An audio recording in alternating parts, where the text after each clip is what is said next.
ప్రభువునకు అవకాశం ఇచ్చిన వాని యొక్క జీవితం ఎలా ఉంటుందో ఈ మాటల్ని ఆధారం చేసుకుని ఇద్దరి యొక్క వ్యక్తిత్వాన్ని, ఇద్దరి యొక్క వ్యక్తులను ఈ దినాన్న మనం ధ్యానం చేయడానికి, మనల్ని మనం ఆ లేఖనాల వెలుగులో పరిశీలన చేసుకోవడానికి యోహాను రాసినటువంటి సువార్త 13వ అధ్యాయం 21వ వచనం 23వ వచనాన్ని మనం చదువుకుందాం.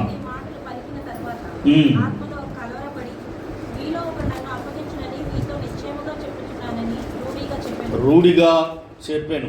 23వ వచనం,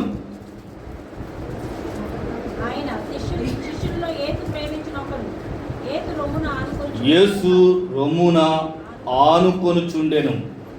21వ వచనంలో ఉంది, మీలో ఒకడు నన్ను అప్పగించునని మీతో నిశ్చయముగా చెప్పుచున్నాను. 23వ వచనంలో ఉంది, ఆయన శిష్యులలో యేసు ప్రేమించిన ఒకడు యేసు రొమ్మున ఆనుకొనుచుండెను. చిన్న ప్రార్థన చేసుకుందాం. పరిశుద్ధుడైన తండ్రి, ప్రేమ కలిగిన మా యేసు ప్రభువా, భిన్నమైన వ్యక్తిత్వాలు గల కారణం మేము ఎవరి చేతుల్లో ఉన్నాము అనడానికి, మేము ఎవరి శరణుజొచ్చి ఉన్నాము అనడానికి, ఎవరు మా జీవితాన్ని నడిపిస్తున్నారు అనడానికి, నాయనా ఇద్దరు యొక్క వ్యక్తులను, వారి జీవిత విధానాలను, వారి గమ్యాలను చూడటానికి లేఖనాల వెలుగులో మమ్మల్ని మేము పరిశీలించుకోవడానికి, సరిచేయడానికి, మా జీవితాలు మీరు మా కుడి ప్రక్కన నిలిచి ఉన్న వారి జీవితాలుగా ఉండడానికి ఈ దినాన్న ప్రతిష్ఠించమని, ప్రత్యేకపరచమని, చాలినంతటి మీ కృపను నాకును కూడి ఉన్న మాకందరికీ అనుగ్రహించమని యేసు ప్రభు నామములో ప్రార్థన చేసుకొనిచున్నాం పరమ తండ్రి, ఆమేన్. ఇద్దరు శిష్యులను గురించి చెప్పబడుతున్నటువంటి మాట అది. కానీ ఇద్దరు పేర్లు కూడా ఆ మాటల్లో లేదు, పేరు రాయబడలేదు. 21వ వచనంలో కానీ 23వ వచనంలో కానీ పేర్లేంటో మనకు తెలుసు కదా. మీలో ఒకడు నన్ను అప్పగించును. ఎవరు? ఇస్కరియోతు యోధ. 23వ వచనంలో ఉంది, మీలో ఒకడు యేసు రొమ్మున ఆనుకొనుచుండెను. ఎవరు? యోహాను. యోహాను సువార్తను రాసినటువంటి శిష్యుడైన, ప్రభు శిష్యుడైనటువంటి యోహాను గురించి చెప్పబడినటువంటి మాట అది. పిల్లరా, ఎంత వ్యత్యాసం ఉందో చూడండి. అక్కడ ఒకడు, ఈ మాటలోనూ ఒకడు అన్న మాట. ఒకడేమో ఏం చేస్తాడు? 21వ వచనంలో అప్పగిస్తాడు. 23వ వచనంలో ఉన్న ఆ ఒక్కడు ఏం చేస్తున్నాడు? ఆనుకొనుచుండెను. అప్పగించిన వాడుగా ఉన్నాడు 21వ వచనంలో. 23వ వచనంలో చూస్తే ఆనుకొనుచున్నటువంటి వాడుగా. ఎవరి మీద? యేసు రొమ్మున ఆనుకొనుచున్నటువంటి శిష్యుని మనం చూస్తూ ఉన్నాం. అదే యేసు ప్రభువును అప్పగించే జాబితాలో ఉన్నవాడిగా మనం చూస్తున్నాం. 21వ వచనంలో మరొక మాట చూడండి. ఈ మాటలు పలికిన తరువాత ఆత్మలో కలవరానికి కారకుడుగా ఉన్నవాడిని చూస్తూ ఉన్నాం. 21వ వచనం. మరి యేసు రొమ్మున ఆనుకుని చూడడము అని అంటే ఆ హృదయంలో ఉన్న కలవరానికి గల కారణాన్ని తెలుసుకునే స్థానములో ఉన్నవాడిగా ఉన్నాడు యోహాను గారు. అర్థమైందా? అపవాది చేత నడిపించబడుతున్న వాని యొక్క స్థానంలో ఉన్న ఇస్కరియోతు యోధా జీవితం, ప్రభు చేత నడిపించబడుతున్న శిష్యుడైన యోహాను గారి యొక్క జీవితం, ఈ 2 వచనాల్లో మనం గమనిస్తే పేరు అయితే వ్రాయబడలేదు. ఆ ఒక్కడు మనమెవరం, ఏ ఒక్కరిలో మనం ఉండబోతున్నాం అనేది ఈ దినాన్ని మనం పరీక్షించుకోవడానికి ఈ యొక్క వర్తమానం మనకు ఎంతగానో ఉపయోగపడతా ఉంది. కలవరపడి 21వ వచనంలో ప్రభు హృదయంలో, అంతరంగంలో పడుతున్న కలవరం. మరొక మాటను మనం గమనిస్తే అదే భాగంలో 18వ వచనం, 13వ అధ్యాయం 18వ వచనం, నాతో కూడా నాతో కూడా భోజనము చేయువాడు నాకు విరోధము, వ్యతిరేకము, ద్వేషము, పగ అన్నటువంటి మాటలు ఆయన యోధా జీవితం గురించి వ్రాయబడినవి చూస్తే 23వ వచనంలో ఏముంది? ఆయన శిష్యులలో ప్రేమ అన్నటువంటి మాటలు, ప్రేమించడం అన్నటువంటి మాటల్ని ఇక్కడ మనం గమనించగలుగుతున్నాం. ప్రియులరా, ప్రభు మన పక్షాన నిలబడితే, ప్రభు మన కుడి ప్రక్కన నిలిచి ఉంటే, ప్రభు చేత నడిపించబడుతున్న వానిగా మన జీవితాలు ఉంటే ఎంత ధన్యకరమో ఈ విషయాలు వీరిరువురి జీవితాల్లో మనకి అర్థమవుతా ఉంది. చూడండి, కొన్ని క్లుప్తంగా ఇరువురి జీవితాల్ని, కొన్ని మాటల్ని పరిచయం చేయడానికి ఇష్టపడుతూ ఉన్నాను. మొదట ఇస్కరియోతు యొక్క యోధాను మనం గమనించినట్లయితే అపవాది చేతికి ఎలా చేజారిపోతూ వచ్చాడో యోహాను సువార్త 6వ అధ్యాయం 64వ వచనం.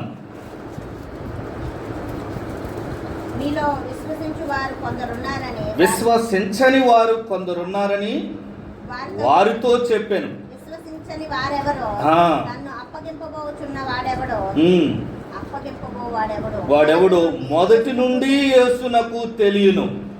మీలో ఒకడు నా యందు విశ్వసింపని వాడు.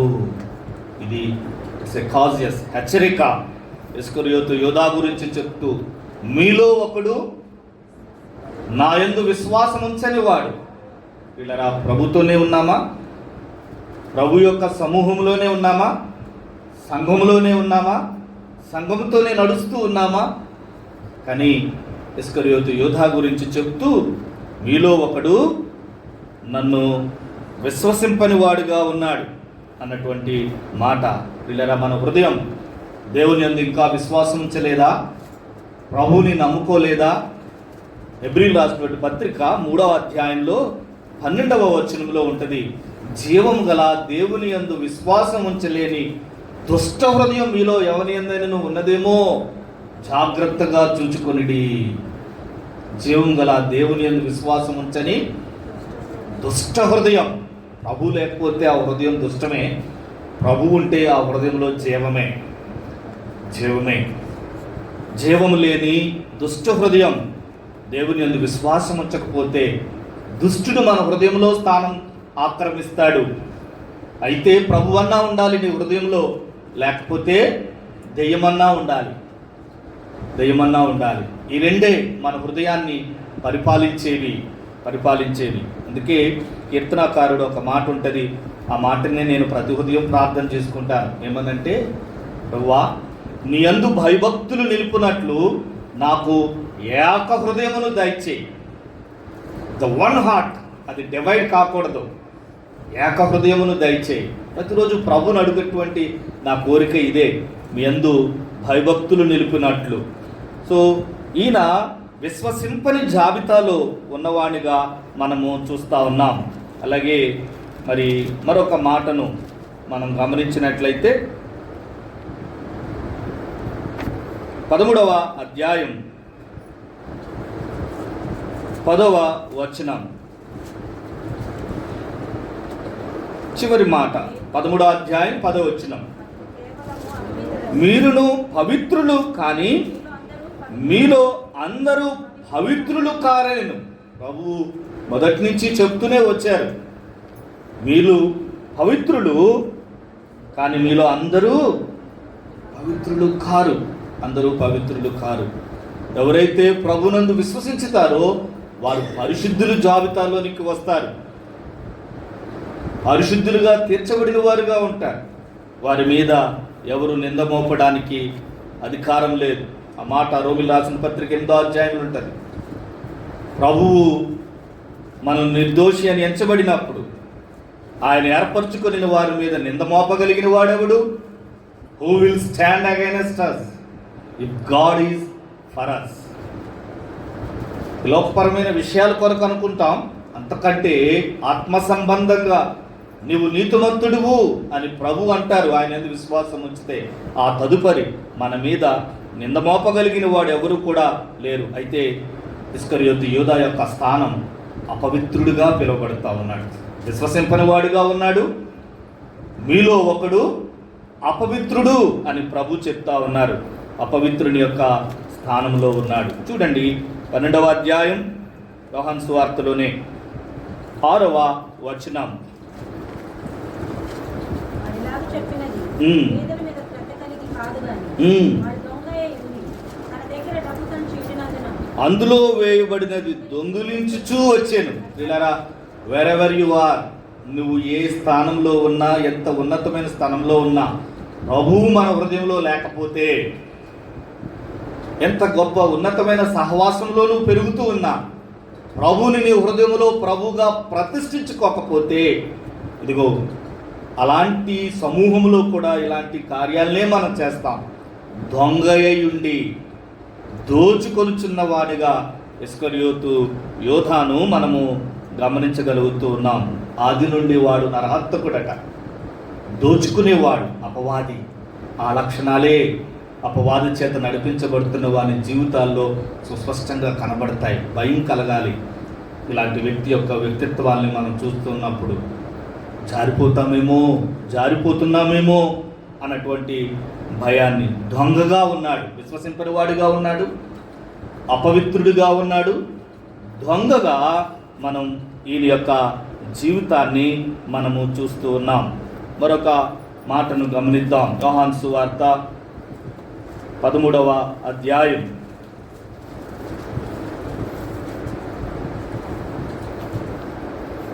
2వ వచనం.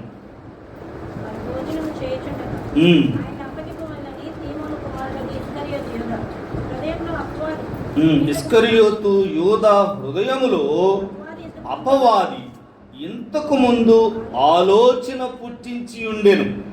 సో ఆల్రెడీ అతడు అపవాది చేతుల్లోనికి వెళ్ళిపోయాడు. అపవాది యొక్క ఆలోచనలు ఎంత భయంకరంగా ఉంటాయో మన అంతరంగాల్లో వాడు కలుగు చేసేటువంటి ఆలోచనలు. అందుకనే మనం ప్రభువుని ప్రార్థన చేసుకోవాలి. ప్రభువా, పరసంబంధమైన ఆలోచనల చేత నన్ను నింపండి. పరసంబంధమైన ఆలోచనలు అవి పవిత్రమైనవి. అందుకే కాదు, యాకోబు రాసిన పత్రికలో ఉంటుంది, పైనుండి వచ్చు జ్ఞానము చేత నన్ను నింపు ప్రభువా. అది ఉప్పొంగదట, అమర్యాదగా నడవదట. సో కానీ ఇక్కడ అపవాది ఇస్కరియోతు యోధా జీవితాన్ని మనం చూసినట్లయితే అపవాది అతడిలో ఆలోచన కలిగించినట్లు. మరొక మాట చూడండి 13వ అధ్యాయంలోనే 27వ వచనం. వాడు ఆ ముక్క పుచ్చుకొనగానే సాతాను వానిలో ప్రవేశించింది. సాతాను ఆలోచనలు పుట్టించడమే కాదు, సాతానే అతనిలో ప్రవేశించినట్లుగా చూస్తున్నాం. 30వ వచనంలో ఉంది, వాడు ఆ ముక్క పుచ్చుకొని వెంటనే బయటకు వెళ్ళెను. దట్ ఈస్ డార్క్ డే, అది రాత్రి వేళ. ఇంకా యోధా జీవితం చీకటి అయిపోయినట్లుగా ఆనాటి నుండి మనం చూస్తూ ఉంటాం. మీకు తెలుసా, అపవాది చేత నడిపించబడుతున్న వారు చీకటిలోనే ఉండడానికి ఇష్టపడతారు. వారు చీకటిని కోరుకుంటారు. వారు చీకటి సంబంధమైనటువంటి క్రియలు కనుక ప్రభువు గంభీరంగా యూదాను గురించి పలికినటువంటి ఒక మాట 6వ అధ్యాయంలో 70వ వచనంలో, అందుకు యేసు, నేను మిమ్మల్ని 12 ఏర్పరచుకొనలేదా? మీలో ఒకడు సాతాను. The one among you is the devil అని ప్రభువు హెచ్చరించడం. మీలో ఒకడు నన్ను అప్పగించును. అంతకంటే ఎక్కువ చూస్తే మీలో ఒకడు సాతాను, అంటే సాతాను సంబంధిగా అపవాది అతని కుడి ప్రక్కన నిలిచి ఉన్న వాని జీవితంగా మనము గమనిస్తూ వస్తూ ఉన్నాం. విశ్వసింపని వాడుగా ఉన్నాడు, అపవిత్రుడిగా ఉన్నాడు, దొంగగా ఉన్నాడు, అపవాది వశమైపోయిన వాడుగా ఉన్నాడు. అందుకే అతని యొక్క చర్యలు 13:21లో మనం చూసాం, అప్పగించిన వాడిగా ఉన్నాడు, ప్రభువును అప్పగించే వాడిగా ఉన్నాడు. ఇది ఇస్కరియోతు యొక్క యోధా యొక్క జీవితం. చీకటి అయిపోయింది అతని యొక్క జీవితం ఆనాటి నుంచి. తిరిగి మరి యోహాను గారి జీవితాన్ని కొన్ని మాటల్లో మనం చూద్దాం. ప్రభువు కుడి ప్రక్కన నిలిచి ఉన్న వాని యొక్క జీవితం ప్రభు పక్షాన లేకపోతే ప్రభు ప్రక్కన కూడా అతడు నిలిచి ఉండడాన్ని బట్టి ఏమి విషయాలు అతని జీవితంలో జరిగాయో 13-23 వచనం, యోహాను సువార్త 13వ అధ్యాయం 23వ వచనంలో, ఆయన శిష్యులలో యేసు ప్రేమించిన ఒకడు యేసు రొమ్మున ఆనుకొనుచుండెను. ఎంత ధన్యకరమో! ఆనుకొనుచున్న అనుభవం, ప్రభు పాదాల చెంత, ప్రభువ రొమ్మున అంటే ఎంత సమీపత్వాన్ని, ఎంత సన్నిహిత్యాన్ని చూపిస్తూ ఉందో ఆ మాట. సహవాసం, దేవునితోనే ఉన్న యోధ, కానీ ప్రభుతోనే ఉన్న యోహాను అంతరంగాన్ని, దగ్గర కాదు హృదయ సమీపానికి వెళ్ళిపోయిన యోహాను గారిని మనం చూస్తూ ఉన్నాం. హృదయ చప్పుళ్ళు వినే సమీపానికి వెళ్ళినటువంటి యోహాను గారిని మనం చూస్తూ ఉన్నాం. ఆనుకొనుచుండెను. ఇది నిరంతర అనుభవమై ఉండాలి. ప్రభువు మీద ఆనుకొనుచున్నటువంటి అనుభవం. 25వ వచనం చూద్దామా? అతడు యేసు రొమ్మున ఆనుకొనుచు, ప్రభువా వాడెవడని ఆయన్ని అడిగాను. అడిగిన వాడుగా ఉంటా ఉన్నాడు. అంతమంది ఉన్నారు. ప్రభువు ఆ యొక్క ప్రభు బల్ల కార్యక్రమం లేక భోజన కార్యక్రమం, ప్రభు చుట్టూ ఉన్నటువంటి వారు ఉన్నారు. కానీ ప్రభువుని అడుగుతుంది మాత్రం ఈయన ఒక్కడిగానే మనకి కనబడతా ఉన్నాడు కదా. అడిగాను, ఆయనను అడిగాను. ఎవరైతే ఆయన సమీపంగానికి వెళ్తామో ఆయన్ని మనం అడగగలుగుతాం. అడిగే ఆ ఆధిక్యత, ఆ స్వాతంత్ర్యాన్ని మనము పొందుకుంటాం. పిల్లరా, ఈ మాట చూద్దాం. కీర్తనల గ్రంథము 25వ అధ్యాయం 12వ వచనం. యెహోవా యందు భయభక్తులు గలవాడెవడో వాడు కోరుకొనవలసిన మార్గమును ఆయన వానికి బోధించు. చదివరా ఆ మాట? చూసారా తల్లి?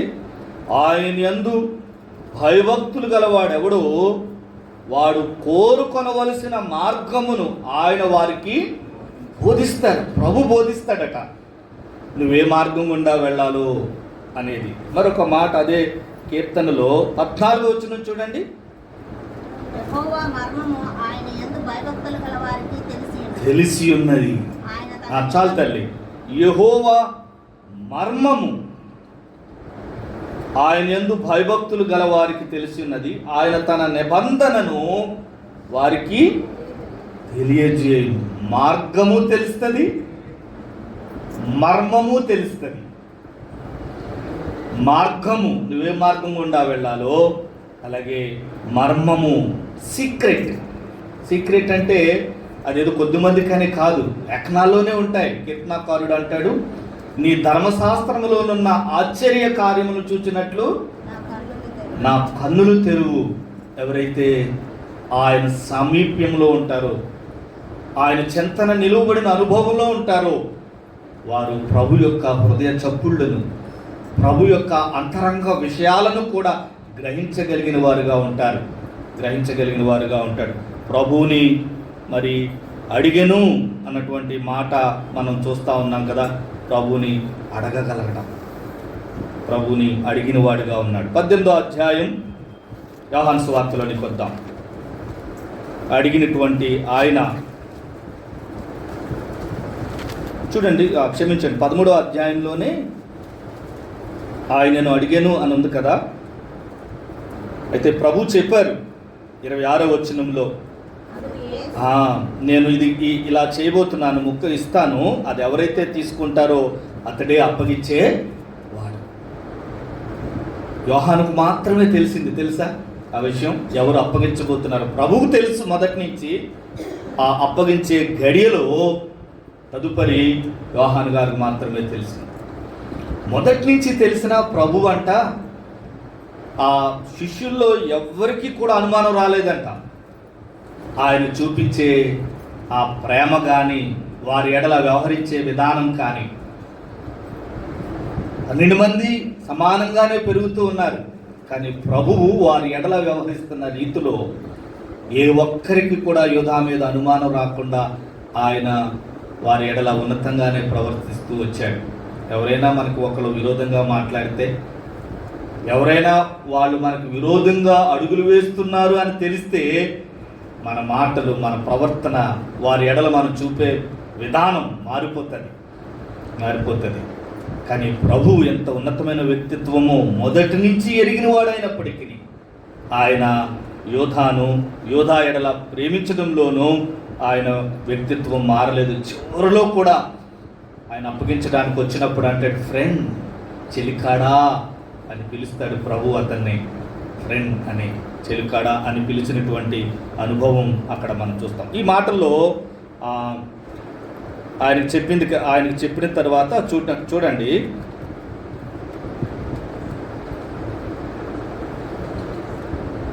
ఇరవై 28వ వచనం. ఆయన ఎందు నిమిత్తం అతనితో అలాగు చెప్పెను, అది భోజనములకు కూర్చుండిన వారిలో ఎవనికి తెలియలేదు. కానీ మరి ఎవరు తెలిసింది? యోహాను గారికి తెలిసింది. అది ఆయన యందు భయభక్తులు గల వారి ఎడల ఆయన మర్మమును వారికి తెలియజేయను. దేవుని యొక్క ఆ హృదయ విషయాలు ఎవరితో పంచుకుంటారంటే, ఎవరు ఆ భారాన్ని మోయగలుగుతారు, ఎవరు ఆ భారాన్ని అర్థం చేసుకోగలుగుతారు, ఆ సమీపంలో ఉన్న వారికి ప్రభువు బోధించేవారిగా, తెలియపరిచేవారిగా ఉన్నారు. అయితే యోహాన్ గారు కూడా మళ్ళీ ఎవరికి చెప్పలేదు తెలుసా? ఒక వ్యక్తి యొక్క నెగిటివ్ మనకు తెలిసిందనుకోండి, చాటింపు వేయడానికి ప్రయత్నం చేయకండి. యోహాన్ గారికి తెలిసింది ఎవరు అప్పగించబోతున్నారో, ఇదిగో ఇతడేరా అని మిగిలిన వారికి యోహాన్ గారు చెప్పలేదు. మనకేమో ఇలాంటి దగ్గరే గ్యాస్ట్రిక్ ట్రబుల్ వస్తుంది, చెప్పకుండా ఉండలేదు. సాధ్యమైనంత వరకు మీరు ఎప్పుడైనా ఎదుటి వ్యక్తితో మాట్లాడుతున్నారు అంటే వేరొక వ్యక్తి కొరకు మంచి విషయాలు మాత్రమే మాట్లాడండి. ఆ వ్యక్తిని గురించినటువంటి మంచి అభిప్రాయాలు మాత్రమే పంచుకోండి. కానీ చెడును పంచుకోవడానికి ప్రయత్నం చేయమాకండి. నాకు ఎందుకు భయం కలుగుతుందంటే, మనకి కొద్దిగా అర్థమవుతుంది వేరొక వ్యక్తిని యొక్క చెడు, అది మనం చాటింపేసామనుకోండి, ఆ వ్యక్తి యొక్క చెడు మనం అర్థం చేసుకున్నంత చెడ్డది కాకపోవచ్చు, కానీ మనం చాటింపేసింది అది చాలా భయంకరమైనటువంటి చెడ్డగా చాటింపేసినట్లు అవుతాం. రెండవ నాకు ఎందుకు భయం కలుగుతుందంటే, ఆ వ్యక్తి ప్రభు చేత సరిచేయబడవచ్చు, కానీ ఆ వ్యక్తి ఎడల ఆ చెడు అభిప్రాయాన్ని నేను అలాగే కలిగి ఉంటాను. అతడు ప్రభు సమాధానంగా ఉంటారు, కానీ ఆ వ్యక్తి యొక్క వ్యక్తిత్వాన్ని, ఆ వ్యక్తి ఎడల ఇతరులు కూడా అలాంటి చెడు అభిప్రాయంలోనే నిలిచి ఉండిపోవడానికి కారణం నేనవడం, అది చాలా భయంకరమైనటువంటి విషయం, భయం కలిగించే విషయం. ప్రియులారా, దేవుని యొక్క హృదయ విషయాలను తెలుసుకున్న వాడిగా యోహాను గారిని మనం చూస్తూ ఉన్నాం. ఆనుకొనుచున్నవాడుగా ఉన్నాడు, అడిగిన వాడుగా ఉన్నాడు. మరొక సందర్భాన్ని చూద్దాం. 18వ అధ్యాయం యోహాను సువార్త 15వ వచనం.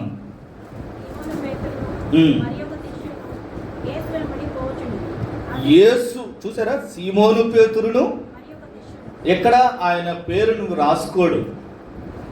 మనకే అవకాశం వస్తే, మన పేరు రాసుకునే అవకాశం వస్తే ప్రతి చోట మన పేరే కనబడతాయి. ముందు ఆయన గురించి రాసుకోవాలి కదా, ఆ తర్వాత పేతురు అని చెప్పొచ్చు కదా. పోనీ పేరు లేనప్పుడైనా ఎలా రాసుకోవాలి? The first, we always must, మనం ఫస్ట్ ఉండాలి ఎప్పుడు. కానీ పేతురు అని చెప్పి మరి ఒక శిష్యుడును యేసు వెంబడి పోవుచుండెను. ఎంత శ్రేష్టమైన మాట! Where are you going? Yesu వెంబడి పోవుచుండెను. ఈ మాట అపోస్తలుల కార్యాల్లో కూడా 4వ అధ్యాయంలో వారు యేసుతో కూడా ఉండిన వారు. What an recognition, what an identity! అపోస్తలులకు అధికారులు ఏమని గుర్తించారంటే, they are belongs to Christ. వారు ప్రభువుకి చెందినవారు అని. యేసు వెంబడి పోవచ్చుండెను. తర్వాత చదువు తల్లి.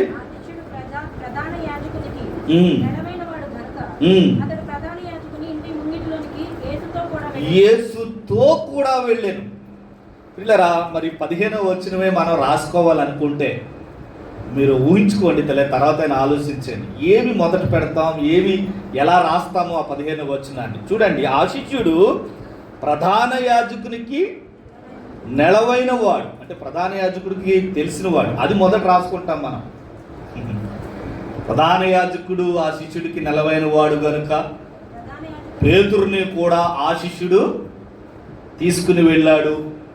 ఆ వచనాన్ని మనమే రాస్తే ఎలా రాసుకుంటామో ఊహించండి. కానీ ఆయన రాసినటువంటి విధానం మనం గమనిస్తే ఆ తర్వాత ప్రధాన యాజకుని ఇంటి ముంగిటిలోనికి యేసుతో కూడా వెళ్ళెను. యేసు వెంబడి వెళ్ళినవాడు, యేసుతో కూడా వెళ్ళినవాడు. ఇక్కడితోనే అతని ప్రయాణం ఆగదు. 21వ అధ్యాయంలో కూడా 20వ వచనంలో మనం గమనిస్తే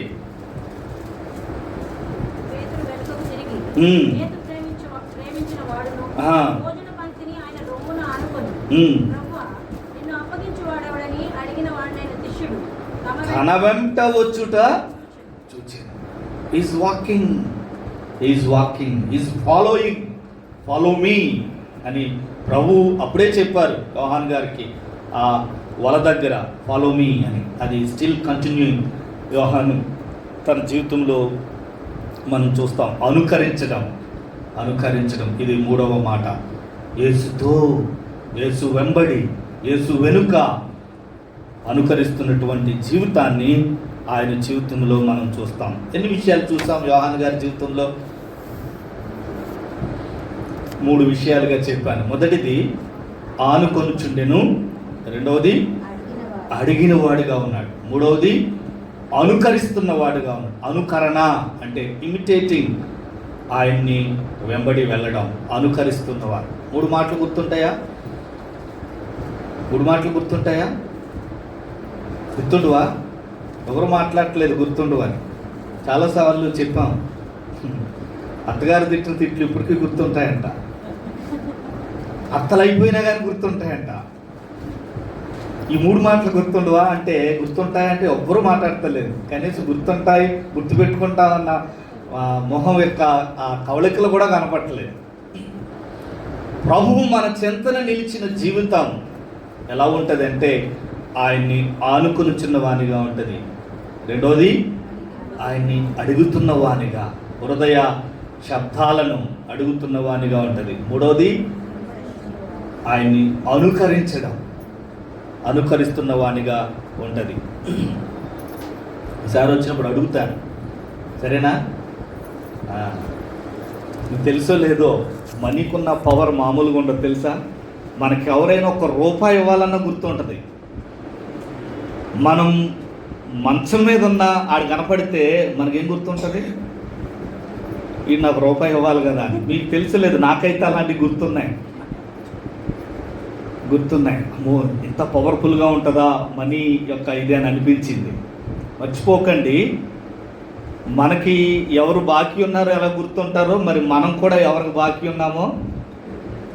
కాబట్టి మనం ఎవరైనా అప్పుంటే వాటిని ఎంత మాత్రం అలా మర్చిపోయాడేమో అని కవర్ చేసుకోకండి. మర్చిపోరు. వాళ్ళ మంచితనం అయి ఉండొచ్చు, అడగకపోవచ్చు, కానీ వాటిని తీర్చడం అనేది మన యొక్క వ్యక్తిత్వం అయి ఉండాలి. ముందుకు వెళ్దాం. ఎన్ని మాటలు చెప్పాను? అయినా మాట్లాడరా? 3 మాటలు చెప్పుకున్నాం. ఏంటవి? ఆనుకొనుచున్నాడు, అడుగుతూ ఉన్నాడు, అనుకరిస్తూ ఉన్నాడు. ఎవరైతే ఆనుకొనుచుంటారో వారు అడగగలుగుతారు. ప్రభువుని అడగండి, అడగడం నేర్చుకోండి. వంట చేస్తున్నా, నడుస్తూ ఉన్నా, ప్రయాణిస్తూ ఉన్నా అడుగుతూ ఉండండి ప్రభువుని. లోక సంబంధమైన కోరికల కొరకే కాదు, వాటిని అడగమన్నారు. నీకు ఇష్టంగా ఉండడం నాకు నేర్పించు ప్రభువా, నువ్వు నాతో ఉండడం, అలాంటి జీవితాన్ని ఇవ్వు ప్రభువా. అడుగుతూ ఉండండి. మూడవది అనుసరిస్తూ ఉండండి. నేను నీ అడుగులో అడుగు వేసి నడిచే జీవితం నాకు ఇవ్వు ప్రభువా అని. 3 చెప్పుకున్నాం. 4వది మనం చూద్దాం. 19వ అధ్యాయం 27వ వచనం. తర్వాత శిష్యుని చూచి, ఇదిగో నీ తల్లి అని చెప్పాను. ఆ గడియందు ఆ శిష్యుడు ఆమెను తన ఇంట చేర్చుకొని ఆ గడియ నుండి ఆ శిష్యుడు ఆమెను తన ఇంట చేర్చుకొనెను. ఏ శిష్యుడు? యోహాన్ గారే. పేరు ఉండదు కానీ ఆయన శిష్యుడిగా ఆయన చెప్పుకుంటున్నటువంటి అనుభూతి చాలా శ్రేష్టమైన సంగతి. ఇది శిలువ మీద ప్రభు ఉన్నారు. ఎలా ఉన్నారు? గొప్ప అద్భుతాలు చేస్తున్న వాడిగా కనబడతా ఉన్నాడా? ఏదైనా మిరకిల్ వర్కర్గా ఉన్నాడా? నిస్సహాయుడుగా ఉన్నాడు. ఏమీ చేయలేని చేతగానితనంలో ఆ స్థానం అక్కడ కనబడతా ఉంది. ఇంటి యజమానుడు ఎర్నింగ్ చేస్తూ ఉన్నప్పుడు అతడు చెప్పే ప్రతి మాట ఇల్లంతా వింటది, తెలుసా? విధేయత చూపిస్తుంది. అదే ఇంటి యజమానుడు ఎర్నింగ్ లేదనుకోండి, అతని మాట ఎవరు లెక్క చేయరు. తిరుగుతున్నవాడు బాగానే ఉంటుంది. మంచం మీద పడ్డారనుకోండి, మంచం మీద పడి మంచం మీద ఉండి ఏమైనా చెప్తా ఉన్నారనుకోండి, వీళ్ళు సొంపు తీసి కొడతారు. అవునా? అరే నువ్వు మంచం మీద ఉండడమే ఎక్కువ, నీకు అన్ని అందించడమే ఎక్కువ, మళ్ళీ నువ్వు ఇక్కడి నుంచి కమాండింగ్ ఏంటి? ప్రభు శిలువ మీద ఉండి కిందకు చూచినప్పుడు కనిపించిన సంఘటన, ఆయన శిష్యుడు అక్కడ నిలిచి ఉండడం, తాను ప్రేమించిన శిష్యుడు అక్కడ ఉండడం. పిల్లరా, మనం నిస్సహాయులంగా ఉన్నప్పుడు ఎవరు మన దగ్గర నిలిచి ఉంటారో మనకు అర్థమవుతుంది, ఎవరు మనల్ని నిజంగా వెంబడిస్తున్నారు అన్నటువంటి విషయం. నిలిచి ఉన్నప్పుడు ప్రభు అన్నారు, తల్లిని చేర్చుకో. ఆ గడియలో అలాంటి సందర్భాల్లో వారు మనకు బాధ్యతలను అప్పగిస్తే స్వీకరించడం ఆ మాటలో ఉంది. ఆ గడియ నుండి ఆ శిష్యుడు ఆమెను తన ఇంట చేర్చుకొనెను. ఎందుకు? యేసు రొమ్మును ఆనుకొనుచున్న అనుభూతి, అంత ఉన్నతమైన స్థానము అంటే ఇదే. అంగీకరించాడు. దేవుడిస్తున్నటువంటి బాధ్యతను అంగీకరించండి ప్రియులరా. సంఘంలోనైనా నాది కాదులే అనుకోకండి. ఇది కాదు అని అనుకుంటే అదే. ప్రియులరా, ఒక్కడిగా నిలిచాడు, 12 మంది లేరు. ఆ ఒక్కడికే ఉన్నతమైన బాధ్యతను దేవుడిచ్చాడు. Whenever you stand for the Lord, God will bless in the blessed way. నువ్వు ప్రభు కొరకు ఒక్కడిగా నిలిస్తే, ఆ ఒక్కడిగా నిలిచిన ఆ ఉన్నతమైన అనుభవాన్ని దేవుడు జ్ఞాపకం చేసుకుంటాడు. ప్రభు పనిలో, మందిరపు సేవలో కొన్నిసార్లు నువ్వు ఒక్కడిగానే ఉండాల్సిన పరిస్థితి ఉంటుంది. నీకెవరు రారు, నీతో ఎవరు ఉండరు. నువ్వు ఒక్కడిగా నిలిచి చేస్తున్న పనిని కూడా ఆయన గుర్తిస్తారు. ఆయన ప్రేమిస్తున్న, తనకు జీవితాన్ని భూసంబంధంగా ఇచ్చిన, ప్రభువునకు తల్లిగా పిలువబడుతున్న ఆమె బాధ్యతల్ని ఆయనకు అప్పగించినటువంటి సంఘటన మనము అక్కడ చూస్తూ ఉన్నాం. ఆయన స్వీకరించాడు, అంగీకరించెను.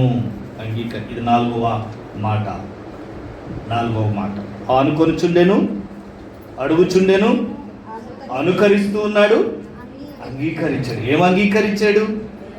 బాధ్యతను. శిలువ మీద నుండి ఆయన ఎప్పగిస్తున్నటువంటి బాధ్యతను. ఇప్పటి నుంచి నేనుండలేను, ఆ స్థానంలో నువ్వుండు యోహాను అన్న స్థానాన్ని ఆయన అంగీకరించినట్లుగా మనం చూస్తూ ఉన్నాం. మరొక మాట 21వ అధ్యాయం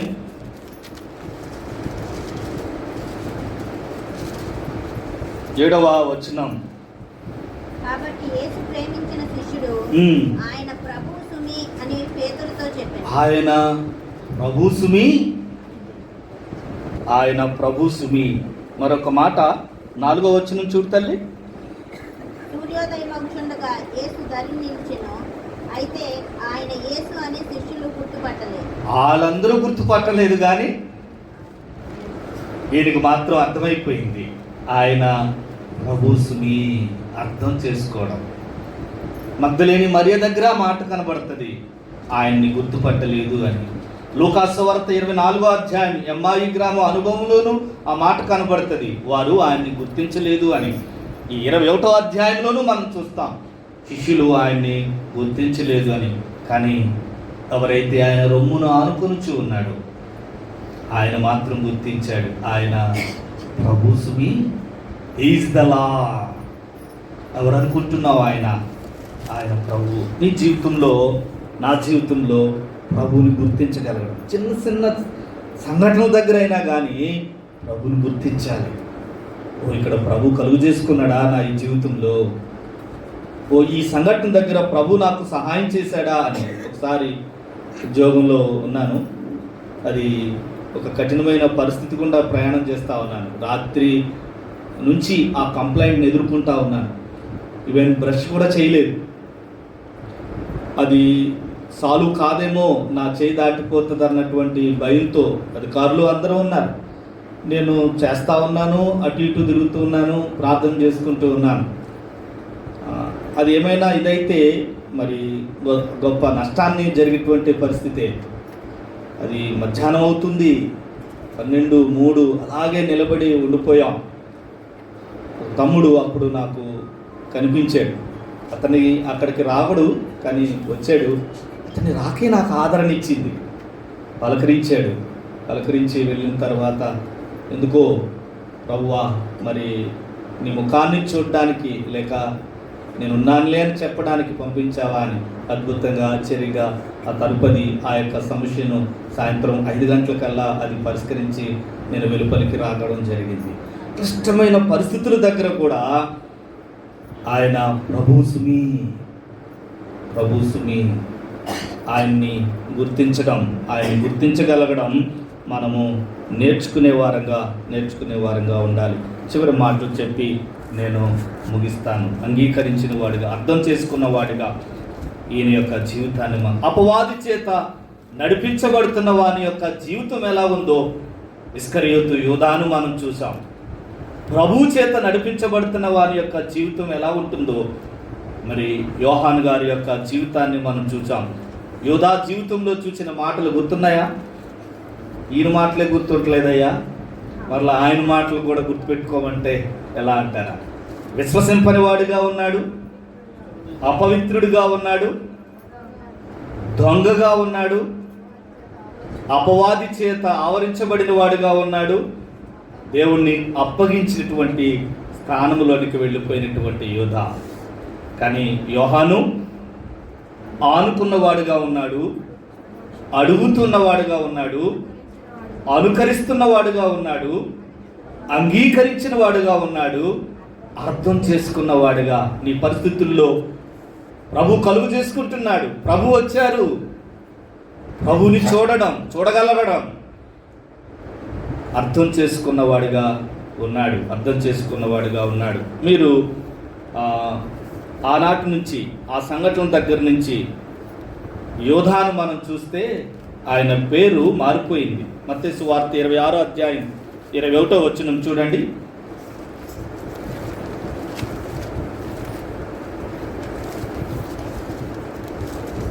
మత్తయి సువార్త 26వ అధ్యాయం త్వరగా తీయండి, మనం ముగించుకుందాం. తల్లి 26, 21. భోజనం చేయుచుండగా ఆయన మీలో ఒకడు నన్ను అప్పగించును. 23వ వచనం, ఆయన నాతో కూడా పాత్రలో చెయ్యి ముంచిన వాడు ఎవడో వాడే నన్ను అప్పగించువాడు. 25వ వచనం, ఆయనను అప్పగించిన చూసారా? యోధాకి టైటిల్, ఆయన నేమ్ ఏమని మారిపోయిందంటే అప్పగించేవాడు. అక్కడితోనే ఆగదు. మీరు ఆ అధ్యాయం అంతటినీ చూసిన 46వ వచనం, 45 చివరిలో ఉంటుంది, లేక 46లో, లెండి వెళ్ళుదము, నన్ను అప్పగించేవాడు సమీపించి ఉన్నాడు. 48వ వచనం, ఆయనను అప్పగించేవాడు. The name will be changed. ఎలాగనంటే ఆయనను అప్పగించువాడు. కానీ యోహాను గారి యొక్క పేరును కూడా మనం చూసినట్లయితే అది మొదలుకొని ఆయన పేరు ఎలా కనబడుతుందంటే యేసు ప్రేమించిన శిష్యుడు అన్నటువంటి మాటను మనం ఆయన యొక్క నేము దగ్గర మనం చూస్తాం. యోధాకేమో ఆయన్ని అప్పగించేవాడుగా అతని యొక్క పేరు నామకరణంగా కనబడతా ఉంటే, యోహాను గారికేమో యేసు ప్రేమించినటువంటి శిష్యుడిగా మనం చూస్తూ ఉన్నాం. మాట దగ్గర మీకు ఏమైనా సందేహం వచ్చిందా? యేసు ప్రేమించిన శిష్యుడు, యేసు ప్రేమించిన శిష్యుడు అని ఆయన ఒక్కడే ప్రేమించాడా? ఆయన యోహాను సువార్త 13వ అధ్యాయం మొదటి వచనం. తాను ఈ లోకములో నుండి తండ్రి యొద్దకు వెళ్ళవలసి గడియ వచ్చునని యేసు పస్కా పండుగకు ముందే ఎరిగిన వాడై లోకములోనున్న తన వారిని ప్రేమించి వారిని అంతము వరకు ప్రేమించాను. అది తన వారిని అందరినీ ప్రేమించేవాడు, అంతము వరకు ప్రేమించేవాడు. కానీ మరి ఆయన ఏమంటా ఉన్నాడు యోహాను గారు? యేసు ప్రేమించిన శిష్యుడు. పిల్లరా, ఆ మాట రాత్రి నాకు ఎంత ఆదరణించిందో. నీ జీవితాన్ని నువ్వు ఎలా చూస్తున్నావు అని అంటే, యోహాను గారు నీ పేరేంటి అని అంటే అంటాడు, నేను ప్రభు చేత ప్రేమించబడుతున్న పేరు. Personalized the God's love. దేవుడు అందరినీ ప్రేమించాడు, కానీ ఆయన ఆ ప్రేమను వ్యక్తిగతం చేసుకుంటున్నాడు. నా ఈ జీవితం ఏంటంటే యేసు ప్రేమించిన జీవితం. అర్థమైందా? The purpose of our life. Yesu ప్రేమించిన జీవితం ఇది. మీకు ఇంకా బాగా అర్థం అవ్వాలంటే ఈ మాట చూడండి. గలతీయులకు రాసిన పత్రిక 2వ అధ్యాయం. ఆయన అందరినీ ప్రేమిస్తాడు, కానీ ఆ ప్రేమ నాథని ఎవరైతే సొంతం చేసుకుంటారో, 2వ అధ్యాయం 20 వచనం చదువు తల్లి. ఎవరైనా క్రీస్తుతో కూడా సిలువ వేయబడి ఉన్నాను, ఇకను జీవించువాడు నేను కాను, క్రీస్తే నా యందు జీవించుచున్నాడు. నేను ఇప్పుడు శరీరమందు జీవించుతున్న జీవితము నన్ను ప్రేమించి నా కొరకు తాను అప్పగించుకుని నన్ను ప్రేమించి నా కొరకు ప్రాణం పెట్టిన. పౌలు గారిని ఒక్కరినే ప్రేమించాడు ఆయన. పౌలు గారు ఒక్కరి కొరకే ప్రాణం పెట్టాడు ఆయన సిలువలో. ఆయనే చాలా మార్లు చెప్తాడు, మనందరినీ ప్రేమించి మన అందరి కొరకు సిలువలో ఆయన ప్రాణం పెట్టాడు అని. కానీ పౌలు గారు దాన్ని వ్యక్తిగతం చేసుకున్నాడు. ఆయన నన్ను ప్రేమించాడు, నా కొరకు సిలువలో ప్రాణం పెట్టాడు. ఎవరైతే దీన్ని వ్యక్తిగతం చేసుకుంటారో, అంటే పౌలు గారి యొక్క ఉద్దేశం ఏంటంటే, ఈ భూమి మీద పౌలు అనేవాడు ఒక్కడే మానవుడుగా ఉంటే ఇంకెవరూ లేరు, నో మోర్. ఆయన్ని ఆయన ప్రేమించాడు, పౌలును ప్రేమించాడు, పౌలు కొరకు ప్రాణం పెట్టాడు. That is the change your life. నువ్వు ఎప్పుడైతే అలాంటి అనుభవం, అలాంటి నిర్ణయంలోనికి రాగలుగుతావో, మన జీవితం విధానం, ప్రభు కొరకు జీవించే విధానం, ప్రభువుని చూసే విధానం డ్రాస్టికల్లీ విల్ చేంజ్. మారుతుంది, మన దృక్పథం మారుతుంది, ప్రభు కొరకు జీవించే విధానం మారుతుంది. ప్రభు ప్రేమించిన శిష్యుడు అనగలవా? ఈ జీవితం ఏంటి అని అడిగితే, ప్రభు ప్రేమించిన జీవితం ఇది అని. ప్రభు ప్రేమించిన జీవితం ఇదని. యోధా దేవుణ్ణి వదిలి ధనాన్ని పట్టుకున్నాడు, అంతరించిపోయాడు, చీకటి ఆయను. యోహాను ధోనిని విడిచి దేవుని పట్టుకున్నాడు, ధోనిని విడిచి దేవుని పట్టుకున్నాడు. ఆయనే అంటాడు యోహాను రాసినటువంటి పత్రికలో, శరీరపు జంబం, శరీరాశ, నేత్రాశ, జీవపటంబం, లోకంలో ఉన్నవి ఇవే, వీటిని జీవించువాడు నాశనం అయిపోతాడు, కానీ ఆయన చిత్తం చొప్పున జరిగించువాడు నిరంతరము నిలుచును. నిరంతరము నిలుచును. ప్రభుని తన హృదయంలో ప్రతిష్ఠించుకున్నాడు కనుక, ప్రభు నన్ను ప్రేమించారు అని చెప్పగలిగాడు కనుక, ప్రతి పత్రికలోనూ ప్రభు యొక్క ప్రేమను ఉన్నతంగా రాయగలిగాడు. దేవుని ప్రేమ అంటే ఏంటో వివరించగలిగాడు. What is the God's love? What is the God's love? Explain చేయగలిగాడు. నిర్ణయం నీదే. మధ్యాహ్న కాల సమయంలో అపవాది చేత నిలవబడిన వాని జీవితం ఎలా నాశనం అయిపోయిందో, ప్రభు మన కుడి ప్రక్కన నిలిచి ఉంటే మన జీవితం ఎలా ఉన్నతంగా మారుతూ ఉంటుందో. ఎవరు నీ కుడి ప్రక్కన నిలిచి ఉండాలని నీవు కోరుకుంటూ ఉన్నావు? What is your decision today? నీ నిర్ణయం ఏంటి? కళ్ళు మూసుకుందాం, ప్రార్థన